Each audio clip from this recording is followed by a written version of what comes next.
সংসদ নির্বাচন নিয়ে আপনাদের কি মতামত থাকবে এবং কোন সরকার গঠিত হলে দেশের উন্নয়ন হবে বলে মনে করেন আপনারা?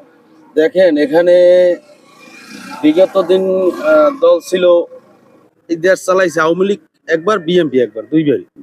এই দল বড় দুইটাই।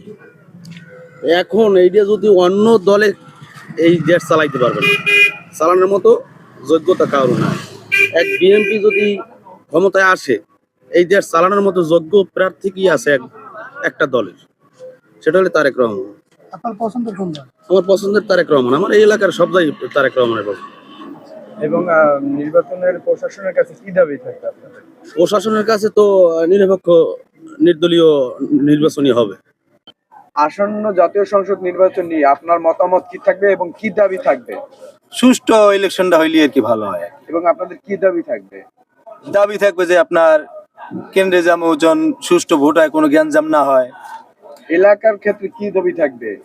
এলাকার ক্ষেত্রে ধরেন যে ভোট পাওয়ার যোগ্য তারে ভোট দেওয়াই তো এটা।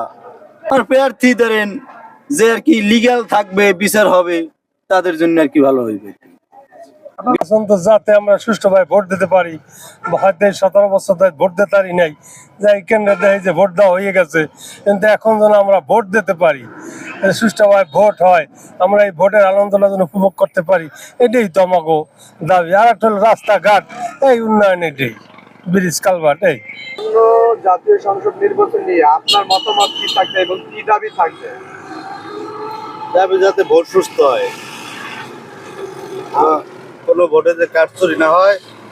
বিগত আপনার যাইয়া ভোটটা রয়েছে, আমি 2017-তে এই পর্যন্ত ভোট দিতে পারি নাই।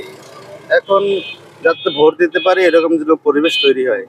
আর আপনার মানে কিরকম প্রার্থী নির্বাচিত করতে চান, বা আপনি কোন দলের সাপোর্ট করলে সেটা বলতে পারবেন, বা কিরকমের প্রার্থী নির্বাচিত করতে চান?